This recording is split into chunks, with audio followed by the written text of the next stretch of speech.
Hi hand readers. In this little video I'm talking about very widely spaced baby fingers.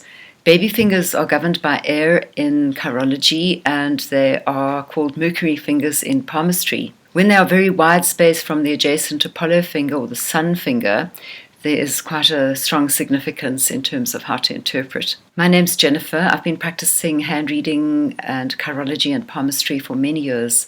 I've recently uploaded 3 videos about the courses that I teach, namely Curiosity, which is a 3-lesson course, Interest, which is a 9-lesson course, and Passion, which is the full 18-lesson practitioner training course.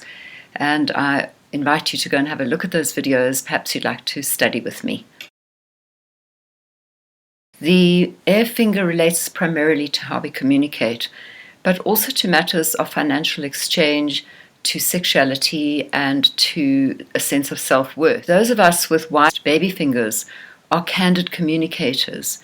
We are people who are not really going to be hemmed in and restricted by bias or by censorship. How we think and how we speak is more free, perhaps, than people whose baby fingers are held tightly to the hand. People with wide-spaced baby fingers think for themselves. They have their own opinion, and essentially air qualities of mental dexterity, curiosity, and being very observant would be activated, would be highlighted by this feature. People with wide-spaced baby fingers also need independence of action, and they need their space. So it's about being alone sometimes, or quite often actually, I find, with those that I've met. There's a need to get away for a while. There's also a very strong likelihood with your clients, you'll find, or even with yourself if you have this feature, is that you suffer from claustrophobia. People with extremely wide-spaced baby fingers definitely do need to be alone a lot. They may even become reclusive. Independence becomes so exaggerated that there's a sense of alienation, which translates into difficulty with intimate relationships and might be quite eccentric even, and sometimes detached in terms of their sexuality.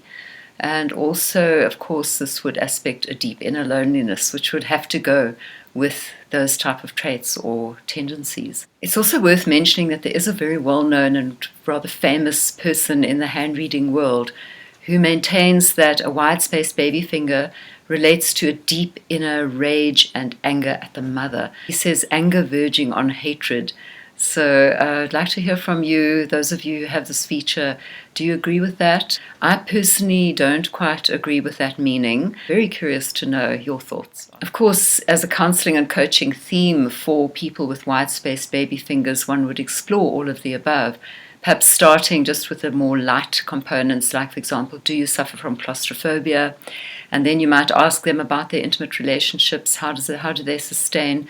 Do they need to be alone a lot? And how does that play out in their lives? And how might you support them? And then I should mention also that when baby fingers cling tightly to their neighboring Apollo or fire finger, here's a sign of a person who loves to be in a relationship, who might easily fear being abandoned, actually, and who is not so happy alone. This person might be also more inhibited in the way that they communicate, as opposed to that direct, upfront, honest, outspoken communication that you might expect to find when the baby fingers are wide-spaced. I have written 3 articles about baby fingers. I've posted the links below. Perhaps pop in at my website and have a read. If you'd like to have a palm reading with me, please contact me. My email address you'll find at the end of the video. And next week I'll be talking about very small baby fingers. See you then.